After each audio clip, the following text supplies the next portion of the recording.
Hey guys, thanks so much for clicking on another episode of Side Flick. My name is Chris. Little disclaimer before we get into the episode. I'm feeling a bit under the weather. I got a bit of a sore throat. My tonsils feel inflated. I'm having trouble speaking, so this Side Flick might be a little late and I might not have all my extreme energy, hence the no cringe tro. So bear with me. Hope you can deal with it. But let's get into all this movie news we got to talk about. Some of the stuff we're going to be diving into today is an update on SpiderVerse 2. We got a new lineup of directors here. Even some horror movie updates on when we're going to get a trailer to one of these bigger horror movies we've been looking forward to. Touching upon the Flash movie, and if Michael Keaton's involved, of course, can't go without it because it's just Sonic Week here on the channel. More photos of that blue boy. That and so much more, so be sure you're leaving your opinions down below with everything we discussed here today. Let me know your thoughts on what got you excited. What didn't you care about? Side Flick is all about the opinion of the people. Also, all the ones who already left comments saying you love my shirt, I love you, man. This is a great movie, ain't it? Alright, so let's start off with a movie that I think no one is really talking about out here, but definitely has my damn interest thanks to this baby bald-headed man here.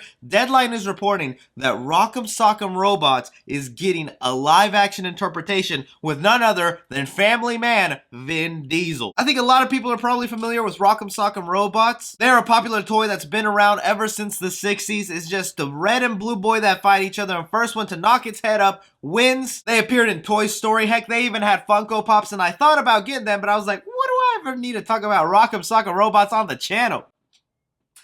I'm a failure. Vin Diesel did go ahead and say this about working on the project: to take the classic Rock'em Sock'em game with Mattel as my partner and align it with the kind of world-building, franchise-making success we've had here with Universal is truly exciting. So, you thought the Fast and Furious went hard? Wait till you see Rock'em Sock'em Robots. I feel like maybe there's potential here for this to go good, but if we're really being honest with each other, we already had the best Rock'em Sock'em Robot movie, and that was with Hugh Jackman, with Real Steel, and why the hell did we never get Real Steel 2? But if you really think about it, you could have titled that movie Rock'em Sock'em Robots, and it would have perfectly aligned with the toys. I wonder if they're going to go with that same thing here, where it's a human that builds a robot, then another robot has to fight each other, or if they're going to get inside the suits and fight each other in the ring. I can see the potential for this being a good thing. It's just with Vin Diesel, he's had trouble starting up franchises on his own, with the Triple X franchise that I know there are fans out there, but they tried bringing it back to make multiple sequels, and that's not happening. Then they did Bloodsport, which they say they're getting a sequel, but I highly doubt it. Now we're moving on to this. Okay, Vin Diesel, we'll see what you can do. I have nothing against you, man. Are you guys out there at all interested in a Rock'em Sock'em Robots movie? Moving on to something I've been talking about endlessly here on the channel, and that is Sonic the Hedgehog 2. Sorry guys, but they are just currently filming this movie, and they just don't seem to have the protection or the secrecy that Marvel movies have, because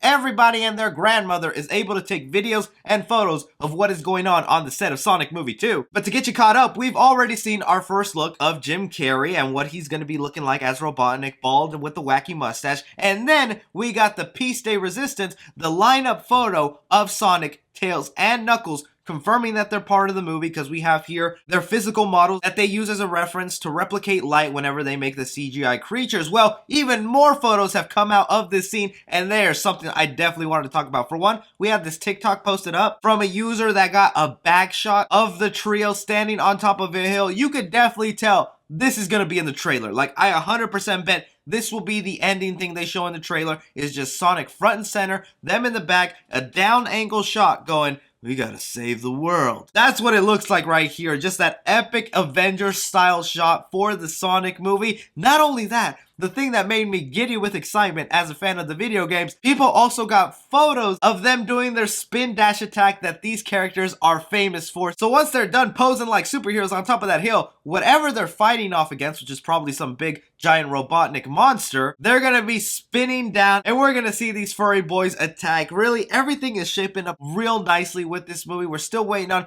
confirmation on certain voice actors involved, like who's voicing Tails and who's voicing Knuckles. But there was just something so cool about seeing those little fur balls in action being thrown out there. I really hope nothing huge gets spoiled, because like I'm saying, we've already seen so many set photos and videos of the set of Sonic Movie 2, but I definitely had to share these with you guys as different angles and looks of these characters. If you want further information to what's going on in the movie and some more deeper details, check out the previous 2 videos I made. I'll link them down below. But let me know what you guys thought of these other set photos involving the trio in the Sonic movie. Moving on to Spider-Man Into the Spider-Verse 2, we got here the announcement that they're bringing in a whole new lineup of directors for this second movie. Now, I gotta admit, I made a big little oopsie and mistake when I first heard about this, because I was kind of sad, like, why aren't Phil Lord and Miller coming back? And then I come to find out they didn't even direct the first movie. They were just producers, but it feels like every time I heard about Spider-Man Into the Spider-Verse, it was involving them. So that was my fudgy little mistake. We have here the whole new addition of Joaquin Dos Santos, Kemp Powers, and Justin K. Thompson. Now, I know a lot of these names might not seem all that familiar, but the one that stands out to me the most is Kemp Powers, because he's the one who co-directed Soul and a lot of other Pixar projects. It's kind of crazy that there needs to be 3 directors for this animated movie, but if you watch the behind-the-scenes work of what went into Spider-Man Into the Spider-Verse,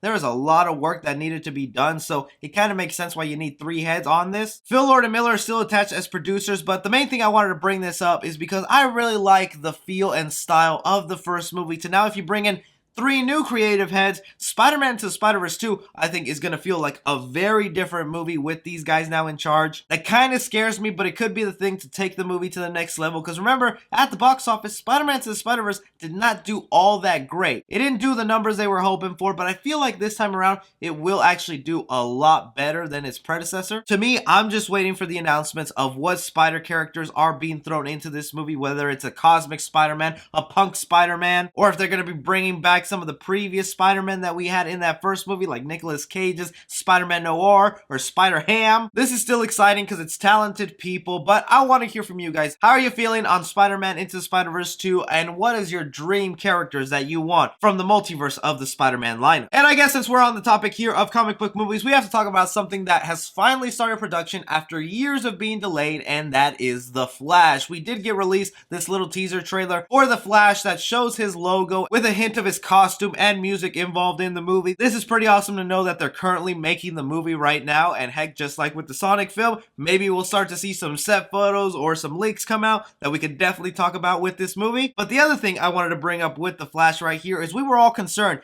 is Michael Keaton's Batman gonna be showing up like they had teased with that concept art? Because Michael Keaton recently said just weeks ago that he's not sure if he's part of the movie. He's got a whole lot of other projects. He honestly doesn't know if he's a part of the movie. And now we just got the confirmation from his agency that Michael Keaton will return as Batman in The Flash. Like, to me, this is still so amazing news. I got it right. Let me go get him. Michael Keaton Batman is my childhood Batman. It was the first live-action Batman I was introduced to, so for that reason alone, I have a huge attachment to the character, and I gotta say, I think his first 2 movies really hold up. I can still watch them to this day and enjoy them fully, and I love that Gotham universe that has been created. But admittedly, I see a lot of people out there, particularly some younger people who didn't grow up with this version of the Batman, not really all that excited, not caring all that much, that I wonder how this film is going to do in terms of hype, because I think this is such a huge deal, but it might be too little too late for some people. The real thing to ask then,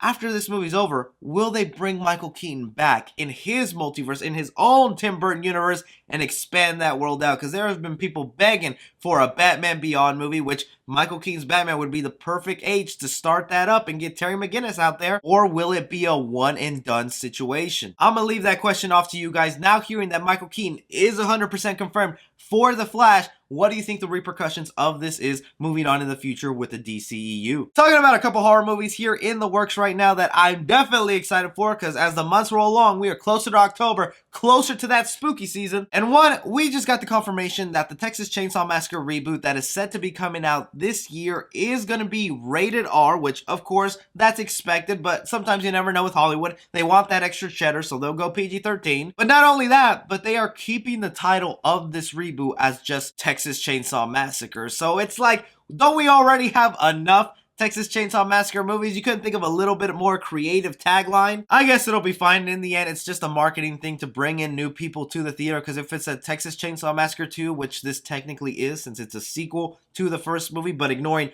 all the other Texas Chainsaw Massacre movies, there'd be some people who wouldn't go, because admittedly there's younger people who don't want to watch a horror movie from the 70s. But this movie is going to be rated R for strong, bloody horror violence and gore and language. That's awesome right there. And we've heard from the producer Fed Alvarez that they are going practical practical effects on this thing. So we're gonna see a lot of great gory stuff that isn't all just CGI thrown at our face. The other horror movie that also got confirmation of its R rating is The Conjuring 3. Along with our first look images of The Conjuring 3 that I'm going to be showing to you guys as I speak about it. But the one that stood out to me out of all these photos I thought was so awesome. Right here, this photo just might seem regular, like a guy standing in front of a house, but The Conjuring 3 deals with an exorcism. So this is them right now paying homage to The Exorcist. If I put the cover of The Exorcist next to this, you can obviously tell that's what they're doing here. I think this is really clever of them. Now, this will be the third and what most likely is the final entry in the main Conjuring franchise. I'm sure they're still going to continue on the spin-off universe where they make horror movies based off relics or artifacts in the Conjuring world like they did with Annabelle and the Nun. But here we have The Conjuring. The Devil Made Me Do It as rated R for terror, violence, and disturbing images. And even for a little bonus, we will be getting our first trailer for The Conjuring 3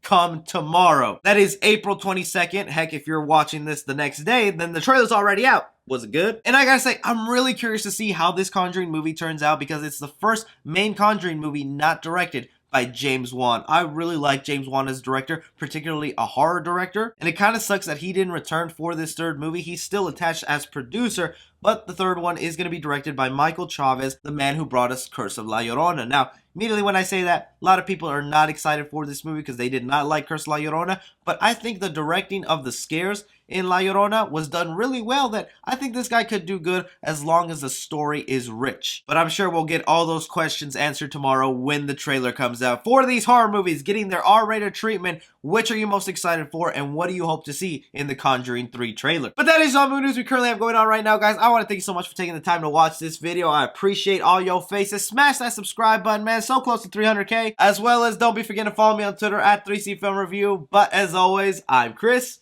Take care.